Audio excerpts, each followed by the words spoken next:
Welcome to Analyst Talk with Jason Elder. It's like coffee with an analyst, but there's no actual coffee.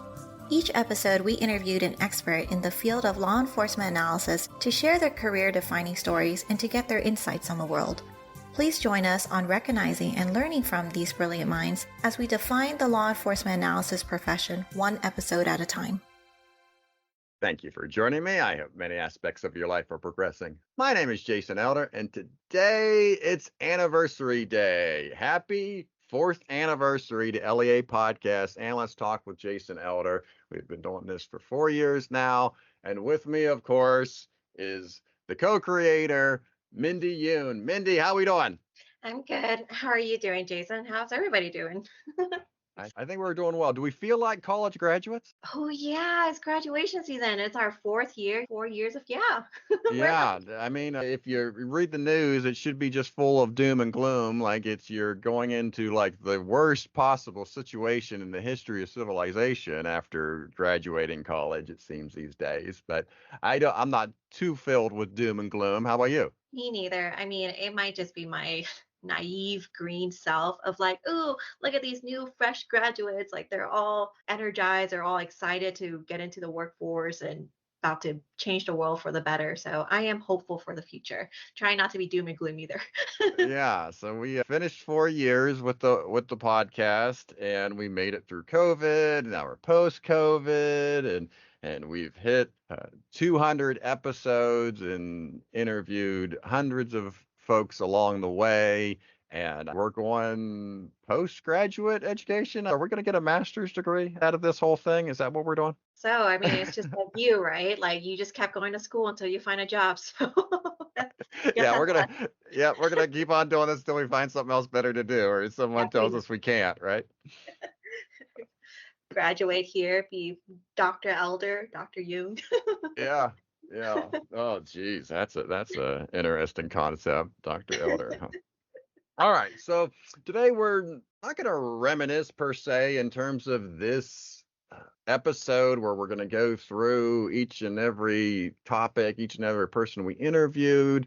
Mindy and I talked it over, and we just wanted to talk about hiring. Some of the themes that we've talked about throughout this year on the podcast has been about hiring, the process of hiring a law enforcement analyst, whether it's somebody that is a manager that's hiring or is somebody that's looking to change job or just get into the profession. And so we're going to spend a good bit today talking about hiring and some of the things that we see in law enforcement analysis. Before we do get to that, one of the things that I thought about with the podcast and what I've been able to get out of the podcast is this idea of defining the profession. And we've talked to a variety of folks throughout the years. They give us their path to how they got into the profession and what different tasks they've done in law enforcement analysis along the way. It is really hard to define this profession. You could talk about studying data, dealing with law enforcement. That's about that's how high a level I think you got to get, because you just have so many analysts doing so many different tasks, whether they're doing case support or strategic or supporting CompStat or working on crime prevention, problem solving. Are they developers? Are they the go-between in between IT and the rest of the police department? Are they dealing with data issues? There's just a wide array of tasks that law enforcement analysts do, and it's really become difficult for me to come up with one or two sentences of like, this is how you define the profession. There's lots of different colors coming through the picture that we're painting through the podcast. Yeah, and I'm trying to think of the IACA book, the third edition, I remember the definition for crime analysis. Like it's both a process and a profession, but the Mhm. definition is like a whole paragraph or maybe like an entire page because there's so much that a crime analyst can do. And it, like you were saying, it depends on your assignment. Depends on the size of your agency. Like if you work for a bigger agency, your tasks might be more defined and more siloed. While if you work for a smaller agency, you might be just doing a little bit of everything because it's just you and this small agency. And also depends on whether you work at the local level, the county, the state, federal level. And I think the other thing that's confusing for lack of better words is like you said, like we touch on so many different things. Like I know one part of the book says like, well, while you understand criminology, while we study it, while we're researching stuff, but a crime analyst isn't a criminologist, which I'm like, it's like we are, but we aren't kind of thing. Like the job description is different. Like we do study criminology. Like when you graduate, you define yourself as a criminologist like I kind of do, but yeah, I think that's the one thing that makes it hard because students go into the field and they're like, oh, I want to study like why criminals commit crime. Like, I want to study criminal minds. I want to do this and that. And it's like, that's great. But you got to really read the job description because typically that's not what you do day to day as a crime analyst, which is like disheartening to a lot of recent grads that are like, oh, this is what I thought I wanted to go into. And this isn't what I thought it would be. So, yeah, you're right. It is confusing for us in the field and those that are coming into it. You know, I and something I've been thinking about a lot lately is if you're advising somebody that's looking to get into the field, or maybe better yet, those that are just beginning their journey as an analyst. If you had to pick one, and it's hard to do this, but I'm going to pigeonhole you here, Mindy, is you had to tell them either focus on technical skills and data or focus on understanding the crime that's in their department. Which way are you pointing them towards? Ooh, that's hard because, like, to me, I'm thinking, like, well, unless you're going to be at this job forever, like, you want to be more generalized, right? You want to develop more transferable skills. But I would imagine if you are learning the crimes in your specific jurisdiction, like, along the way, you're going to be developing some passive skills, some transferable skills anyway. So, I mean, I don't know. Like I'm trying to think that is a hard question, Jason. And it, I want to say like kind of the whole thing of like live in the moment, live in the present. So I would say like if you got a job somewhere, like yeah, learn the crimes in your jurisdiction, learn all the stuff there. Because if your mind is always thinking about the next best thing, you're not really living in the moment. You're not really looking at the crimes in your jurisdiction, and you're not really doing anybody a favor being in that position, but always thinking about leaving. So yeah, but it does go back to your point where if somebody looking to get into the field thought they were going to study crime and study how criminals work or think and just how the city as a whole, what's going on with the crime inside a city, that isn't maybe necessarily what the job would entail if you get into a situation where, oh, we need a lot of data processing. mhm. It's a very different set of tasks that analysts are doing if they're dealing with a lot of data management as opposed to studying the phenomena of crime. Yeah. But it's hard because like you kind of need to know those things too, you know what I mean? Like I don't want to be like a cop out answer of like, well, you need both because you do. Like a gun to my head, pick one. I'm like, oh Mhm. gosh. Yeah, because you do need both. You need to be well rounded. I mean, just as we said at the beginning of the episode, like an analyst, like depending on your assignment, depending on your agency, depending on anything, like you need to unfortunately like know a little bit of everything. You need to be well rounded. Like you can't just know only one thing and then that's it. Another topic that I've seen from many guests on the show, there's the theme of getting buy-in, being part of the department, but at the same time, they're not part of the standard operating procedure. Should they be part of the standard operating procedure? I know Dr. Rachel Boba-Santos would say yes, be part of the standard operating procedure. And I do believe though that analysts love the flexibility that they have with being this free agent in the police department, where they're not bogged down by exactly what the standard operating procedure says. So they can get in there and focus on and work on stuff that they're interested in. And they have the freedom to go from the chief to all the way down to patrol and work in that regard. I think that's something I'm not sure that a lot of analysts would like to be part of the SOP. I think that's the thing, like having the choice, having the ability to be part of the conversation, to be able to make a decision for yourself. Because I know it happens to me where I'm just going about my everyday task and I know that there's a big meeting going on with all the leadership team. They come out of it, it's like, hey, Mindy, this is what you're doing now, or something. I'm like, excuse me? Like, I was hired for this and now you want me to do this and this. And it's just one of those things where I don't know. I don't want to come off like to be like entitled or whatever, but it's Oh, like, please but, do so. Be entitled, Mindy. Go. these millennials these days are so entitled. But it's like it's a decision that affects me. It affects my everyday life. It affects my job duties. So I would like to be a part of that conversation. If you would like me to do more Comstat, if you would like me to do more investigative support, if you would like me to do whatever, I'm fine with it. But can I at least be a part of the conversation and give my input to it? Because I Yeah, that would mean, that would be really bad.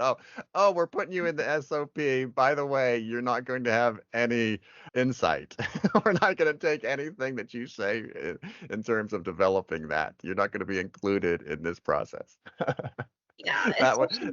that would be really really bad. I definitely hope they don't do that. I think the other thing with some of these analysts that either currently or have worked at really large departments is they have a very niche task list that they're supposed to work on.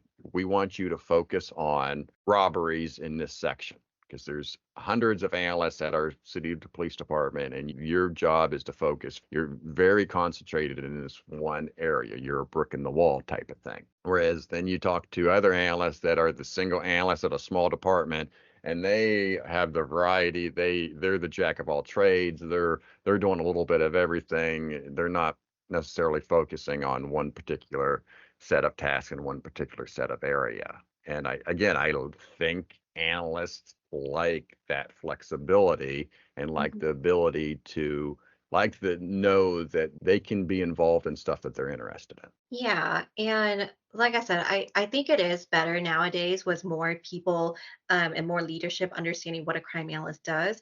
But I think I don't want to say historically, it's not that long ago that it happened, but decisions are being made by people who may not fully understand what a crime analyst does. Like imagine somebody comes to you and be like, "Oh, I need weekly CompStat like documentations, and also I need you to do this and that and do investigative support and also strategic planning and blah blah blah blah blah," right? And it's like, okay, do you not realize how intensive each one of these tasks is?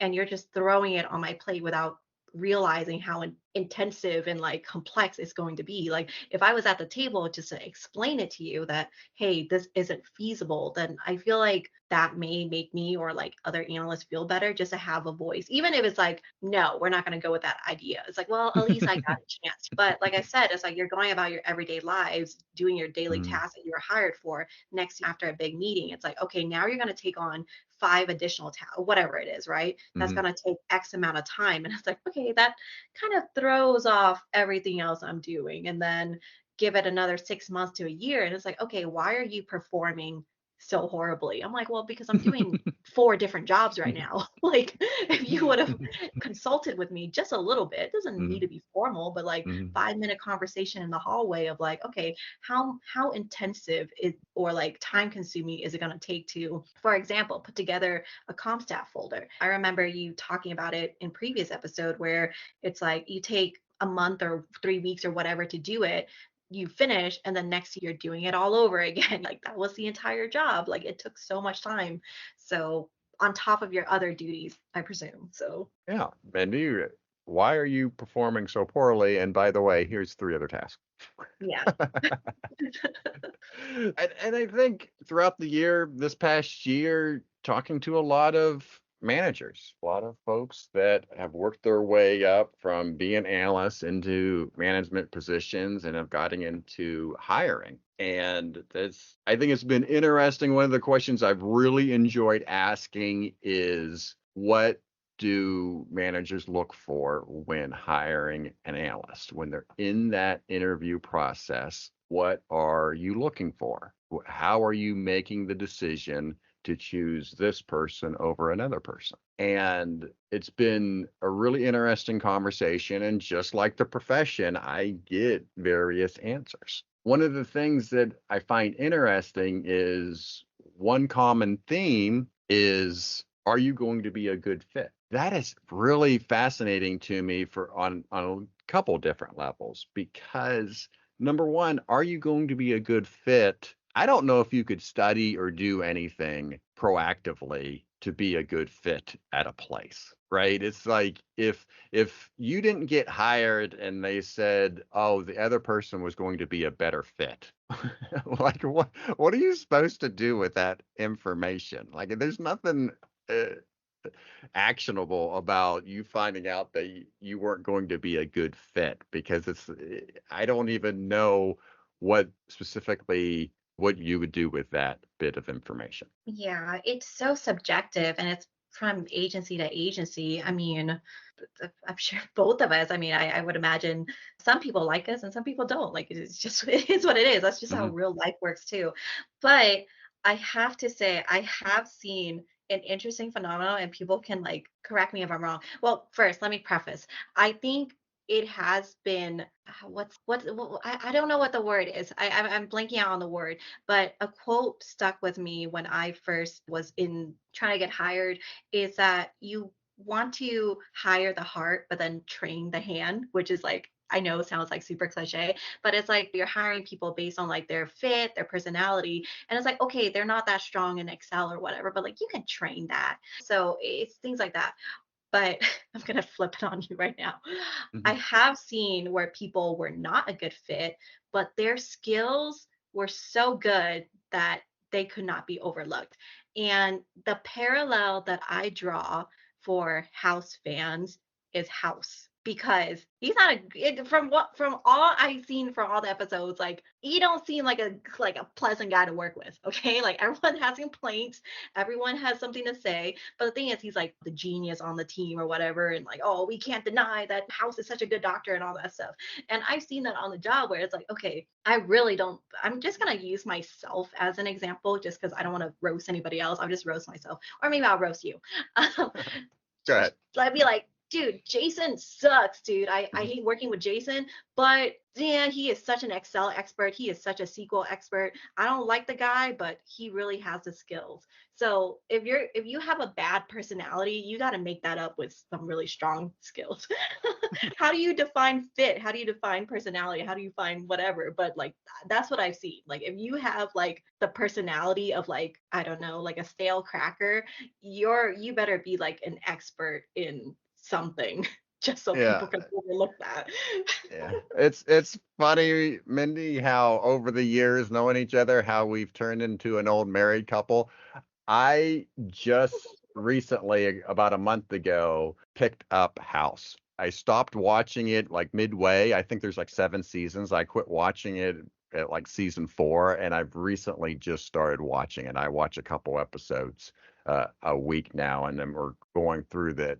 So it's funny that you mentioned House, because that's something that's been on my mind as I've been watching that show. And so I think with what concerns me about the good fit portion is, are you overlooking somebody that's going to be great for your team, right? If you think about this hiring process that's for law enforcement analysis, you're putting in an application, sending a resume, or maybe a cover letter, and then you're going in for an interview in which maybe 30 minutes to impress the panel. And again, that panel interview, I have a whole soapbox on that, is that panel interview is something you will probably never do again. You will never be in a panel type interview, meeting, or whatever it is the rest of your career, right? That whole idea of this panel thing is not, I understand you can make the argument that, well, you still have to sell yourself, you still have to go in and talk with people, and I get that. But that whole very formal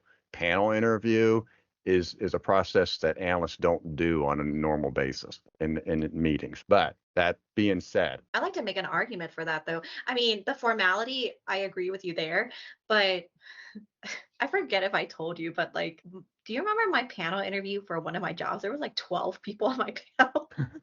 no, but that's way too many. So many. Usually it's like three, right? I had four times. I was like, whatever. My argument for that is like when you go to briefings, like if you go to patrol briefings, you have to talk to like all the officers that are on patrol. But like you said, it's not formal. You do like presentations and that kind of chatter, for lack of better terms. But Yeah. yeah, I don't But know. But but a right. presentation is different from a panel interview, Mhm. right? And I think you could be in a situation where you bring up a topic at a meeting and people ask you certain questions about it, and that has the same feel. But in terms of going to, like, the panel is like going to a congressional hearing, right? Mhm. That is something where it's like, oh, we are here for a hearing on Jason Elder. That's what a panel interview is. Whereas that rarely is done in as an analyst, right? Yeah. I get the parallels, like you can make it work, but it is still a little odd. It's still a little odd process that you have Yeah. this very formal panel interview process when that's not necessarily how analysts do their job from day to day. And it would just be, to me, my suggestion would be soften it up and try your very best to mimic what the atmosphere is going to be like in the office. What would be the tangible alternative though? Because usually your panel interview, usually, I don't know, would have like if there is like a unit supervisor, so you have your crime analyst Mhm, supervisor, you have the, I don't know, sergeant, lieutenant, and then mhm, maybe you have somebody from HR. Like those are three different people interviewing you. And I'm just trying to think like, mhm. okay, what if it was just a sergeant interviewing me, or what if it was just a HR Yeah. interviewing me, or what if it was just like the one? And Mhm. it's like the purpose of the panel, I like, again, I'm not too much of a fan of it, but I do understand the purpose behind it is to get different experts on Yeah. on the panel to. Yeah. And to me, location matters, right? And I think, like, if you're bringing somebody into a conference room and you're at a conference table and there's three people on one side and you're on the other, I can understand that. That probably is going to be a conference room that you probably might use in your normal job. And in that case, it's probably going to be very close to the day-to-day operations of an analyst. But if Mhm. you're at a place, and I've gone to this before, where I'm on my little table and across the room there's the panel there sitting on a stage that might be actually higher than me, and it's like this almost a courtroom setting. Like, that is definitely a very feeling of a hearing, and Yeah. it again, it's not something that you're going to be normally doing in a way. So it depends on how the panel interview is Mhm. laid out. But I mean, when I hear panel interview, I hear that like courtroom setting. That can be obviously intimidating, and the goal should be to get the best candidate. And are you overlooking a candidate because you're putting them in this interview that they're never going to do ever again? Yeah. So, one advice that I would give people, because I get this as well, like, I don't like interviews because I feel like we all have like the interview persona, like we're Mhm. putting on a show, it's like a test. So, one thing that has helped me as a very anxious, nervous, worrisome person is I just break the fourth wall right off the bat. I'm just like, hello, my name is Mindy, do my niceties, all that stuff, greetings. But then I would say like I have to say I'm nervous. I'm trying my best. I practice a lot, but please focus. So I feel like when you break that fourth wall, I feel like it eases up any anxiety, because on the other side of the table, it's also a performance for them as well. But if you can like kind of to me, I see it as like kind of taking control of the room, because that's me to alleviate my own anxiety of just taking control of like, okay, we're all here. We all know what this is all about. This is a performance that we're all doing. How about we just chill and like just talk to each other like normal people? And we give this advice on the hiring podcast that you and Sean Bair did of like trying to build that relationship. And while they're interviewing you, you're also interviewing them. And it's like when I do stuff like that, it's like, okay, are these people cool, or are they going to be like super like Yeah. too Yeah. proper and it, you know? So that would be my advice for other anxious people. That has worked for me. I don't know how it works for other people, but breaking that fourth wall has worked for me to. I just, when you said breaking the fourth wall there, I just envisioned you like looking at off to the side at the wall talking and Yeah, not looking at any of the panel. like in the Like office, they're like, doing like the gym what is face. who is this person talking to?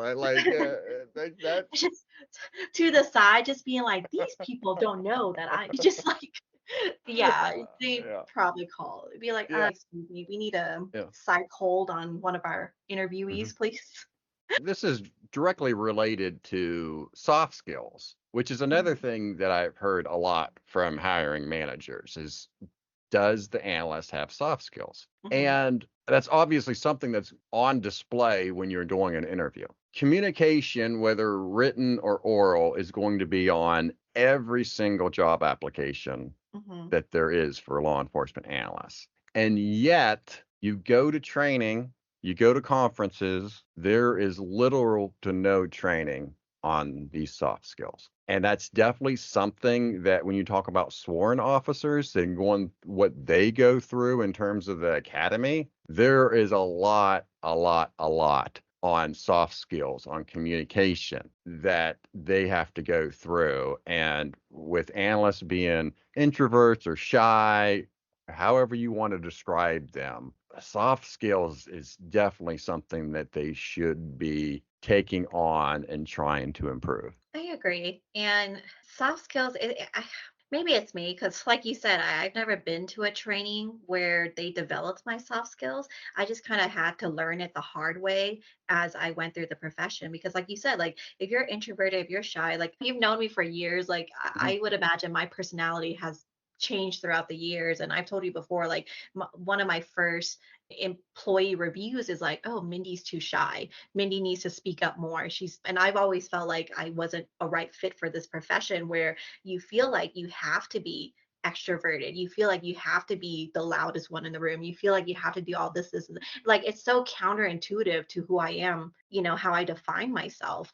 So, how do you train that? How do you go into a room and just what are you supposed to say? Oh, just don't be shy. Oh, don't be an introvert. Like, what are you supposed to say? Like, it's me. I'm not a good trainer, but whoever is out there, like, please let me know. Like, how do you train that? Because I get a lot of that with my mentees and my students too, of like how do we do this? Like, this is so unnatural for us to speak up Yeah. to just even something as simple as that.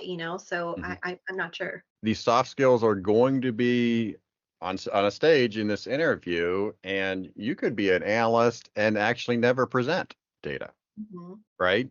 And they're like, oh, well, wait a minute, you still have to present even if it's just to your team. I'm like, yeah, well, that's a totally different way of doing it other than getting up in front of a Comstat and presenting data. But again, soft skills is something that I hear about a lot that analysts are being evaluated by as a difference maker in terms of whether the candidate gets it or not. So that's definitely something. Toastmasters would be my recommendation if there's nothing that you see out there. That's definitely something that you could look into. I think that, But well, I could it's get on just a whole thing about Toastmasters. It's going to be to the nth degree, unfortunately. There's not just a little bit of Toastmasters. It's this like full certification Toastmasters I think is the issue. But anyway, go ahead. What you were going to say?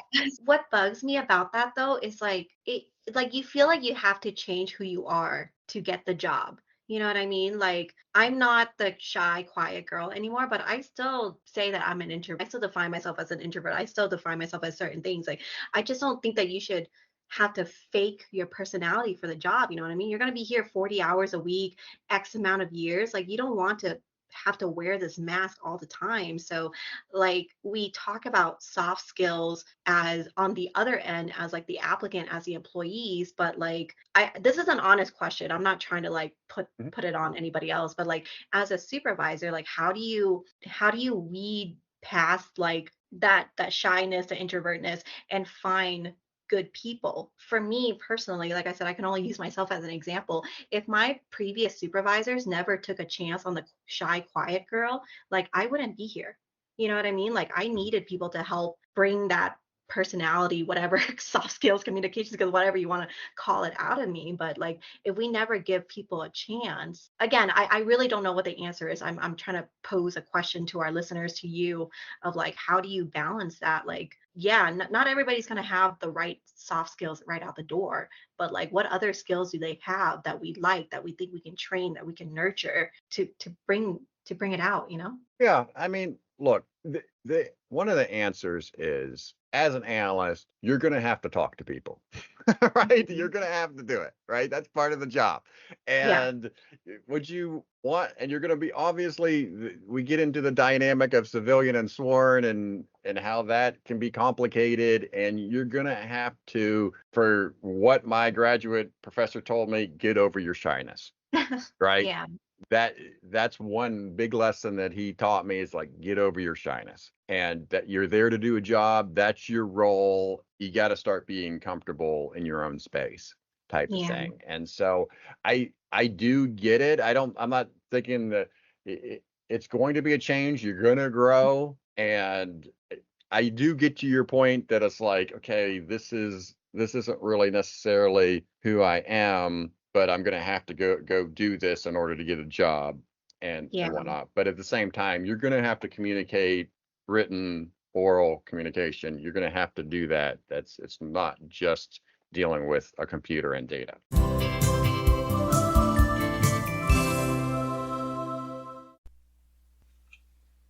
How we doing, analyst? This is Jason Elder, interrupting anniversary episode to talk about Easter eggs. Another year, no one has solved the Easter eggs. We tried everything. We did a post-credit scene in a December episode. We gave the most obscure posting in February. Still, no one has got the Easter eggs in the IACA 3rd edition textbook. And we're even currently working on the 4th edition. And so I got to wrap this up. I will up the gift card to $75, but y'all got to help me out. We're supposed to be able to solve puzzles. I know this is a hard Easter egg, but I need you to help me out and figure this out so we can have this all said and done before the 4th edition comes out later this year. So find my chapter on Excel in the 3rd edition of the IACA textbook. Go through it and find the Easter eggs. Please, please, please. Thank you.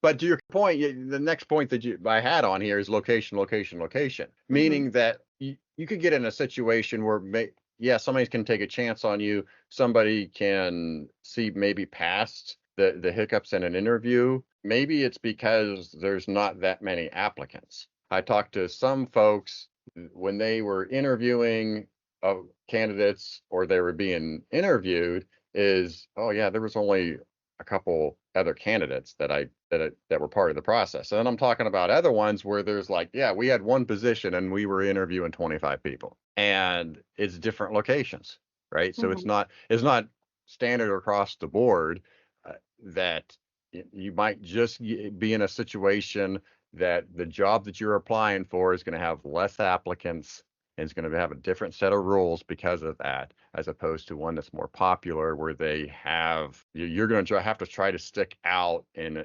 a large room of people. The funny thing is, I was planning on using this episode to like promote a job opening that I had on my team. The problem is it closed because within like a week, I think we got like over 100, and HR had to close it. It was like, it was just way too much, which I understand. It's a good problem to have. I'm not complaining. I was just surprised.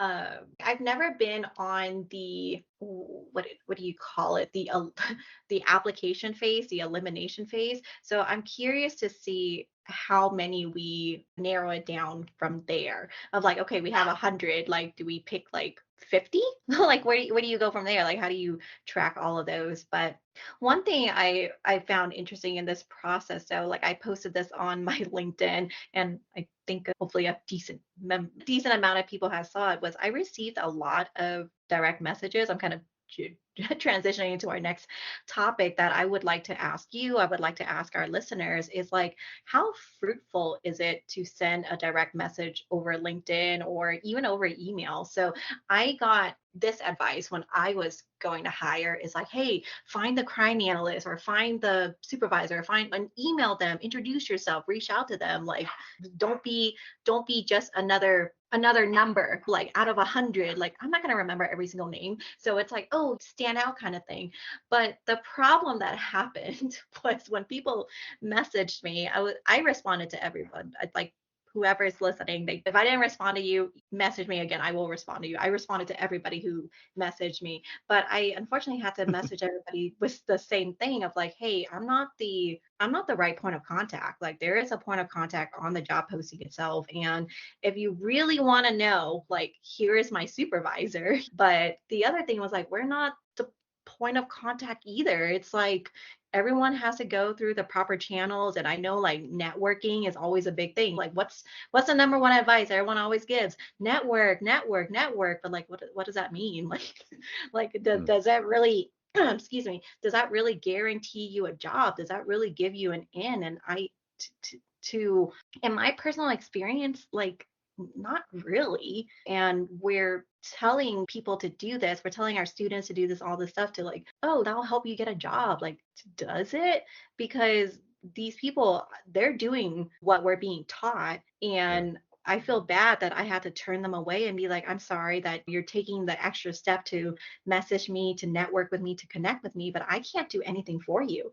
I don't even know if my supervisor can do anything for you. So I don't I know. think I think you're actually wrong there about what Okay. you can't do anything for them, because I would be contacting you to be getting intel on the position. Okay. What can you tell me about the position that's not in the job announcement? Okay, you're right. I can do What that. Yeah. that's what I would do, and that's what Sally Tarabah did. She called me up when I was leaving Cincinnati Police Department, and she was found out that she was going to interview. She called me up and asked me a bunch of questions, and then Mhm. in the interview dropped all this knowledge to the point where the panel interview asked her, like, how do you know all this stuff? And she's like, she went, I said, because I did ABC and I talked to Jason. Oh, okay. And that impressed the panel to the point she got hired. Maybe Okay. I'm not going to take full credit for that, but that's where I would be looking Oh, for okay. that, is like, okay, what can you tell me? What can I gather that I can use to get a leg up on everybody else? Got it. All right. I didn't see it from that perspective, but that makes sense. Yeah. Because Bill did ask me like, oh, can you tell me about your team? And I'm like, Mhm. it's a great team, great culture, all that, stuff I say, especially since I'm still in the job and my supervisor is probably listening. I'm just kidding. No, I gave my honest feedback. Don't get me wrong. But yeah, but like, to me, I'm just, some of them ask me, oh, can you refer me? And I'm like, well, first, I don't know who you are. Like, I'm not gonna refer you. But the other thing, I was like, I'm not the decision maker on this. You know what I mean? Like, Mhm. you can be like, oh, I talked to Mindy, and they're gonna be like, and like, well, so like, I hope my team and leadership likes me. Like, we like Mindy, but like, her input on this is kind of irrelevant. So Yeah. yeah, so I just didn't know what to do with all that. And like I said, like, teaching students, and like talking to mentees, talking to students and stuff. Like, and like I said, it's like, number one advice, network, network, network. But it's like, what specifically are you supposed to ask? But what you said about Sally, that makes sense. That's a good way to approach it. Thank you. Mhm. All right. So I thought it would be fun to actually, we're talking about hiring, we're talking about the Oh gosh. process, and I thought it might be fun for us to take some time. I found a couple of job announcements out there. Actually, I think one might be closed by now, but I do want to go through some job announcements, have you and I comment on the job announcement. And so the first one I have here, and I'll include all of them in the link. They might be the link might be broken if it's closed. I'm not sure how long they keep these open after they're closed, but this one in particular is from the Kansas City, Missouri Police Department, and they're looking for a computer services analyst 1 dash PIC analyst 2. And PIC, they at least let that be known, that's Perpetrator Information Center. So that's good. I thought they were some of these announcements, you see abbreviations and then they don't actually say what the abbreviation is, and that would be something a point that you could do, so try to figure out, and might impress the interview panel that you figured that out if it's not readily available. My first comment on this job announcement is at the top in the title, it says non-sworn member vacancy, which if there's non-sworn out there, then that means there's non-civilian positions out there. I mean, right? That's that seems to me is like, oh, it's sworn and non-sworn. I was like, oh, well, there are also civilian positions, so that means there must be non-civilian positions out there as well. But that's just my snarkiness. But we look through this, and I think when it comes to the position, it is funny that they call it a computer services analyst 1. That's one thing on the show that I am infatuated with, is the titles of these positions, and how there's such a variety. And then you look at the job description and it's very similar. Right. I mean, how many different ways can we title a crime analyst or an intelligence analyst? But we are in that process. We're doing it a variety of different ways. And so, and some of it there's a good knowledge of, if it's computer related or they've changed it to fit a certain category. That means if it's under the IT umbrella in the city or department, they can pay more. So that's a strategy that I know some departments have used. So in that regard, I understand it in a way. This particular one, I do see that it looks like it's a very basic, the job functions, organizing data, preparing, researching, and the there's just certain things on a lot of these that I find funny, is that, and this is all legalese type things, but like, it's like physical requirements. Incumbent will perform stationary work at a computer approximately 80% of the time and may require telephone usage approximately 30 minutes per day. That is awesome. I don't know how you feel about all this, but that to me is like funny. It's like 100% of your time will be standard office environment. Like, that's what you have to tell. That's required by law that you put that in the job announcement. Yeah, I mean, I think, like you said, it's probably just for like HR speak, legally speak. I'm surprised it depends on the position. I can't remember if like one of my positions ever said 100% of everything. Like, you always want to do like just 99% and then leave that little margin of error just in case something changes. Because there were times, like at least for my position when I was in investigations, where I did physically had to go out somewhere. I was still on my computer, but I was like remotely, not like physically in my office. But I wanted to comment on the qualifications, because this is where I think we've talked a lot about throughout all our episodes for the past few years, of like, okay, return on investments, right? What should you study today that would be beneficial tomorrow? And one of the things is always like GIS or business intelligence, AI tools, or social media analysis, or what have you. Most of the time I would say is GIS, which shows up here. And I know I comment on this before. I know it's like hot topics on LinkedIn that we had with those within our industry, of like, what are you, like, should you get a degree in this? Could you get a degree in that? Because both of my degrees are in criminal justice, and I took like maybe 2 GIS courses. I don't know how to use ArcGIS. I've made this comment many times before, and I made it to my current supervisor before, and he's like, do you know how to use GIS? And I'm like, I don't. And he half jokingly, he's like, what kind of crime analyst are you? And I'm like, I don't know. Like, my job functions, like my previous roles, like just didn't require me to perform in-depth GIS stuff, in-depth ArcGIS stuff. And we're telling aspiring analysts, incoming, outgoing students, like, yeah, do this, and this. But I feel like sometimes we forget to caveat, like, okay, but it depends on the job. Some jobs you're going to use a lot of ArcGIS. Some jobs you may just use like Google Maps or something, you know what I mean? So it's one of those, like, it's hard. I know that they put that or related field in there, but when you're looking at this, like, it's kind of intimidating. It's like you got to have a criminal justice major and you got to be pretty good with GIS, which, I mean, I don't know about your degree, but my degree was more, for lack of better words, it was more like foundational, qualitative. I read a lot of books, I wrote a lot of papers, but I didn't do a lot of technical stuff. So Yeah. am Now, I less prepared? yeah, and I would hope with this particular position that since there is experience, they're talking about experience directly with ArcGIS, Analyst Notebook, and Microsoft Office, that you're going to need those tools to do the job, right? Mhm.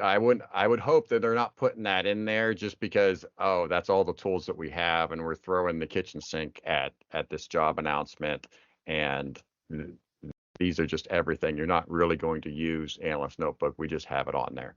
I hope that's not the case. So they're looking for a bachelor's degree, 2 years of experience, and everybody listening is probably asking, what's the salary? And it's $4,500 a month, which comes out to $54,000 a year. And that's going to, I don't know if people are going to laugh at that or people are going to set people off. It's also That Missouri though. Like, what's the cost of living? Like, if this was like in like Los Angeles or something, or New York City, it'd be like, yeah, no. But yeah, I honestly don't know what the cost of living is in Kansas it's City, well, Missouri. it is going to be lower. That 54 is gross, not net pay. Yeah, So yeah, you're but gonna need a roommate. and interesting here, it's just one salary. There's no salary range there. Ooh. So that's an interesting point. That's it? There's no negotiation. There's no nothing. This is what it's going to be and the start, and you're going to have to go from there. I've That's noticed that. I think I asked this about before. Maybe I'm just like a really bad negotiator. But like I feel like in public service and like government jobs, like you kind of mostly start on the low end. Like you may start like 5 or 10% above, but you can't just roll in there and ask for like the high end. Like let's say the salary range is from 4,000 to 7,000.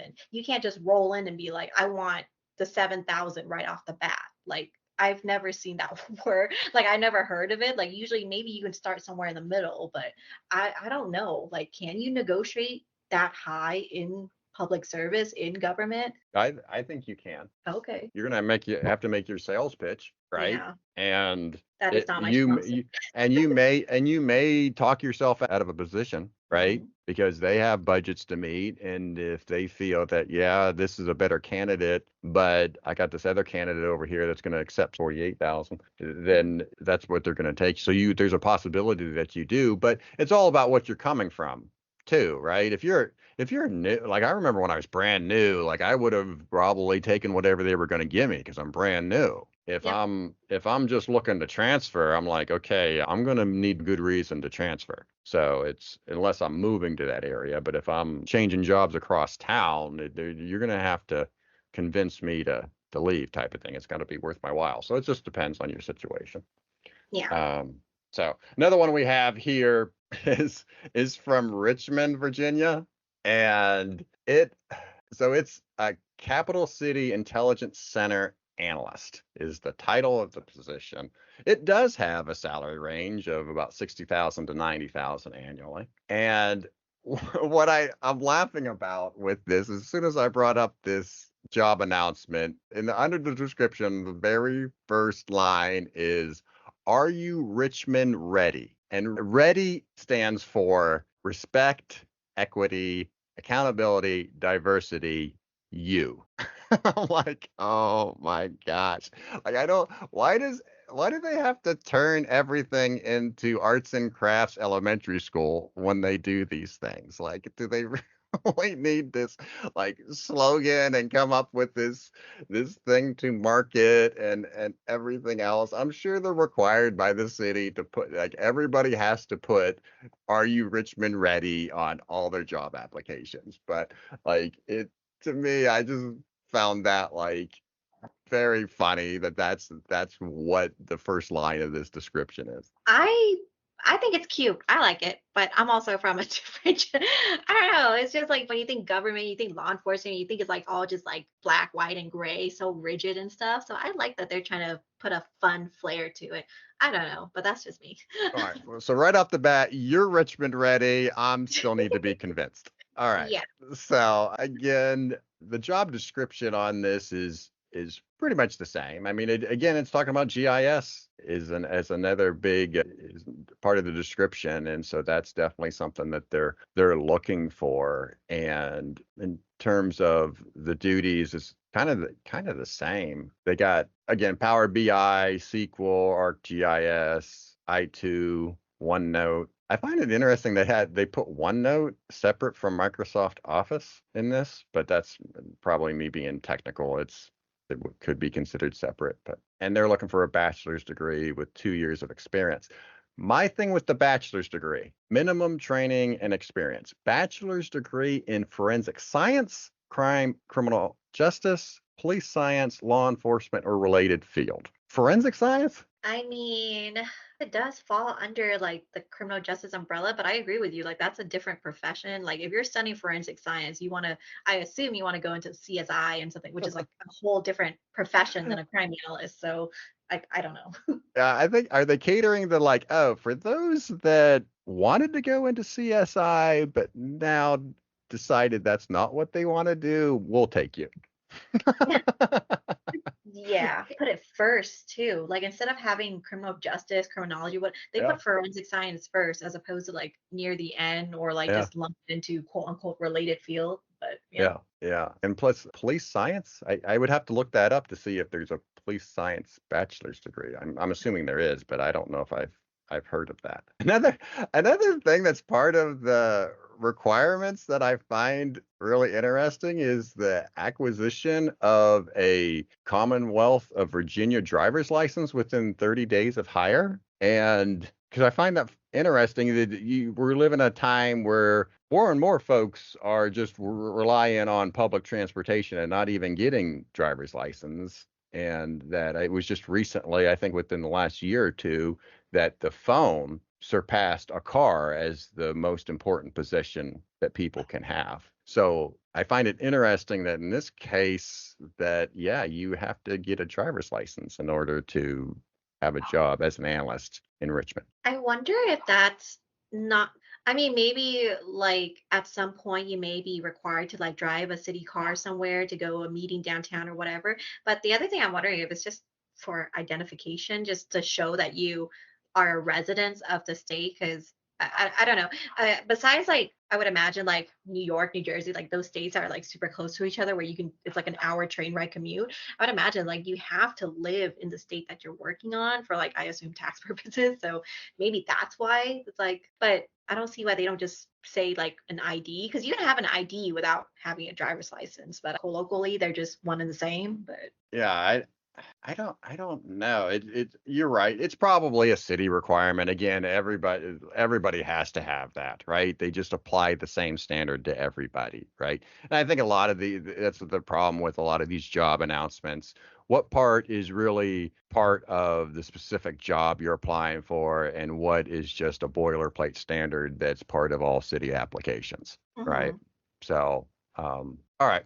So then let's move on to Florida then. We got one here in Florida. So that is a police crime analyst, and this is in Gainesville, Florida. And you pointed out this right away that the salary is $17 an hour to $25 an hour. And will you quickly do the math on that, Mindy, for me in terms of the analyst? Did you already do the annual salary I for that? Yeah, I don't even want to do the math. I just know it's too low. I know the cost of living in Florida is much cheaper than here out in like Colorado and like Virginia and all that stuff. But 17 an hour, especially when it like this position, it asked for like a bachelor's degree and it also asked for certifications, which I don't know what the requirements are for the FDLE certification. But with IACA, like okay, LEAF, I don't think you need years for that. But like with CLIA, you need at least 3 years. So you need your bachelor's, you need 3 years, and just 17, 18 an hour starting off. It just sounds Yeah. So that's about cool. that's $37,000 a year. Oh my gosh. Yeah, and $25 an hour is about $52,000 a year. So there is a little bit of a range there, higher end, but you're right. It does say that within 2 years you have to start and maintain the FDLE certification. So it's not asking for that right away. Mhm. It's just saying within 2 years you have to obtain that.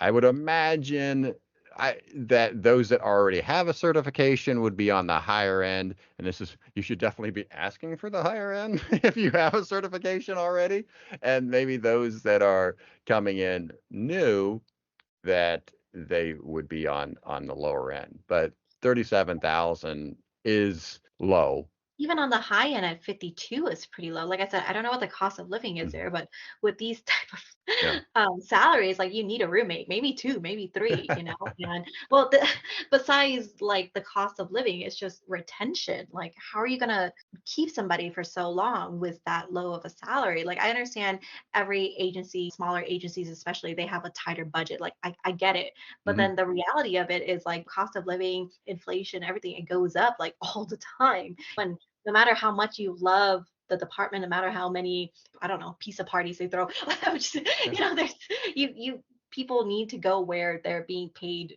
appropriately. Like you can value somebody as a person, respect them, like I said, like have a great culture. But the reality is we have a bunch of bills to pay. It's like I love working here, but I can't afford to work here. So Yeah. And I mean, and again, the job function is similar. I find that a lot of these job descriptions and job functions are pretty similar. And again, this is asking for GIS. And the interesting under education, bachelor's degree is preferred with 3 years of experience as a crime analyst, research assistant, sworn officer, or planner in a criminal justice agency or equivalent. So it does look like they are looking for not somebody fresh out of college, that they are looking for somebody with experience. My thing is, what is the market saying? Right? Well, I think a lot of these, you could look at this as like, oh my gosh, how can they only offer $37,000 a year for this position?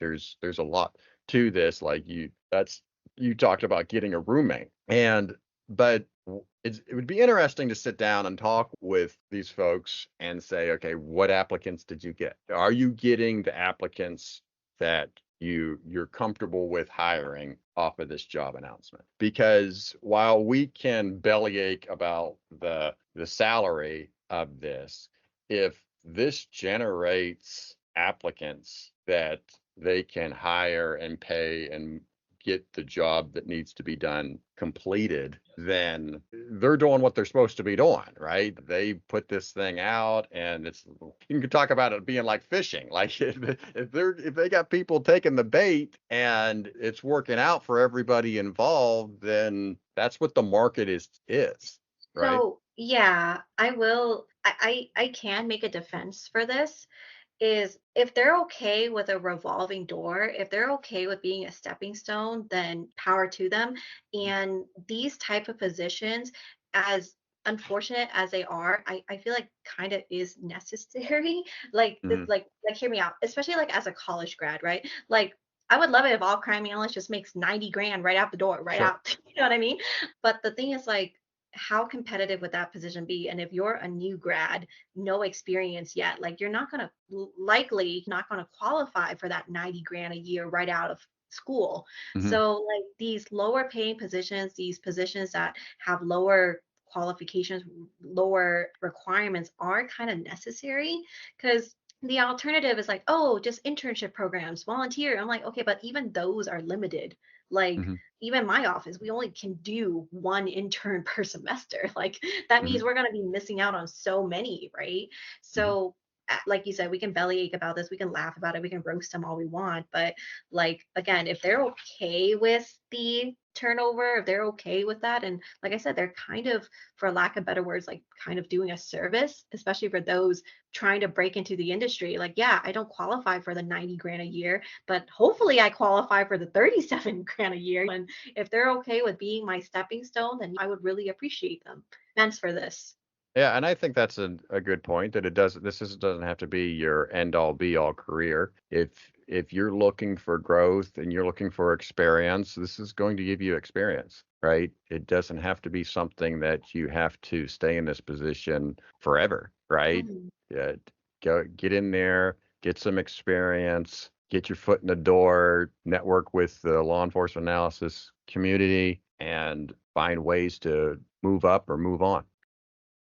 All right, so there is an intelligence analyst position as well that I found that I just we did crime analysis, so I wanted to do an intel analyst one. This is in Citrus County, Florida. It seems like we're probably picking on Florida. The big difference with this job, the essential functions it's part of a real-time crime center. So this reads very different from all the other positions that we just talked about. And someone's going to say, well, no, duh, one's a crime analyst, one's an intelligence analyst. But it does read very differently in terms of it talks about LPR and it talks about working different shifts, taking calls and dealing with CAD, critical incidents and video feeds. It even talks about like pawn transactions and tracking non-fatal overdoses and sex offenders and predators. It's more specific, I would say. Now it has the general stuff in there like, oh, you have to talk with people and you have to organize data and you have to prepare for meetings. Like there's that overlaps, but it definitely reads a little bit different from the crime analyst positions that we talked about. So it might just be this particular job announcement. That makes sense. Like you said at the beginning, it is a different position. I mean, there are overlaps in the skills. I mean, analytical skills, critical thinking, Mhm. problem solving with any, even if you're in like, I don't know, data analysis, business analysis, like there are transferable skills. But yeah, I always tell people like read the job description really closely, because there are going to be some, they're not even subtle differences. There are very, stark differences between the two positions. So just kind of be wary of that, of like, okay, is this what you want to do? Because it may be different than what you learned in class, but it's Mhm. still in like a law enforcement analysis position. Yeah, and the starting pay here is about $21 per hour, so it's in like 40s. And It doesn't interestingly, it doesn't though, require a bachelor's? Oh, yes, it's a high. I was just going to point that out that this sorry. is a high school diploma or GED is the basic requirements with navigating through various computer and programs and technology, experience using CAD or records management systems preferred. So it's definitely a little bit different. Again, different feel, but it's a different department. But it doesn't necessarily have to because it's Intel analyst. But this is what we discovered, and small sample size will do that to you. I like that. I like that it doesn't require. I mean, like for most jobs, they do require it, but at the same time, like not everybody can afford like a 4-year college. You know what I mean? Like whether it's money or just time in general. So Mhm. not having that gatekeeping, I think is nice. But like having a degree, I mean, I've heard this before of like, oh, if you have a degree, it's kind of like a cheat code. You kind of speed through it. But to me, I'm like, okay, just because you don't have the degree doesn't mean you don't have the skills. You have to probably work harder to prove it and highlight it. But I like that they had that option. I don't know how many other departments do that where they don't require you to have a 4-year degree. Yeah, and that's going to vary as Mm. well. Well, you talk about a bachelor's degree. What about a master's? Mhm. I heard that I've asked folks, I was like, what do you think your master's did for you? And one of the things they'll tell me is I felt that it gave me a leg up in the interview. It was something that I could talk about, and it was an advanced degree. It was more education. It was the discipline involved, the things that they learned. It was something that they could showcase. But I mean, and you're right though, and it's right? It's a fast. I'm going to get on a total different. I could go on a whole soapbox about this, about the cost of colleges, and yet it seems like more and more they're talking about not requiring bachelor's degrees. Then, so like, why if college is so expensive and you go through that whole process, and then once you get there, it's not going to be required anyway. It's just what kind of process are we doing here? But that's a whole can of worms. It's a big topic. It's a hot topic. Yeah. Yeah. So just to finish up here, we went a little long on this, but I thought it would be interesting to go through some of these job announcements as we're talking about hiring on this anniversary episode, just to kind of wind down the show and talk about different aspects of the podcast, LEA podcast. We've also, not only have we published every Monday with Analyst Talk with Jason Elder, we've also had special episodes where we either gave updates with IACA and IALEA, or we've done election coverages, or we've talked about special trainings and conferences that folks are kind of being interested in, whether it's a preview of the IACA conference or a reaction to the IALEA conference. We've included that in some special episodes throughout the years. And I've just recently got on an endeavor with Charlie Gibberti and Chris Delaney on Cocktails and Crime Analysis, which is a new show. It's a different show. I'll put a link in the episode if you haven't checked us out. We just published episode 2, so it's something that it's a little bit different. We're talking shop. We're talking about law enforcement analysis. Mindy, I'll just turn it over to you as we wind down the show to give us some last words. Like I say all the time, thank you everybody for your support. It surprises me every time. I'm always like, oh, it's another year. When we first started this, like, oh, how long are we going to keep this on for? So one thing I really appreciate is all the engagement, all the conversations that we spark, it's nice because we talked about this before, where crime analysis, especially if you're the only analyst in your agency, like, it feels lonely. It's just you and the closest analyst to you, maybe like 50 miles away or whatever. I don't know if that's far. It's far for us city folks. If you don't drive. Yeah, if you don't drive, like, far for me is anything beyond, 50. But I feel like we have started like a little community here of like-minded people, maybe not even like-minded people, but we created a platform, a space for people to feel hopefully comfortable of sharing their thoughts, their experiences, their opinions on things, because that just makes it all better, and it makes it better for the upcoming generation. We always talked about like the worst thing you can hear in law enforcement or anywhere is like, oh, that's just how we've always done it. Like, that's a detrimental phrase. So with these episodes, with all these people coming in and sharing their thoughts and experience of like, we can do better for the future generation, which I know sounds corny. So I'm just going to end it right there. Got a reputation to maintain. Don't want to be known as a corny one.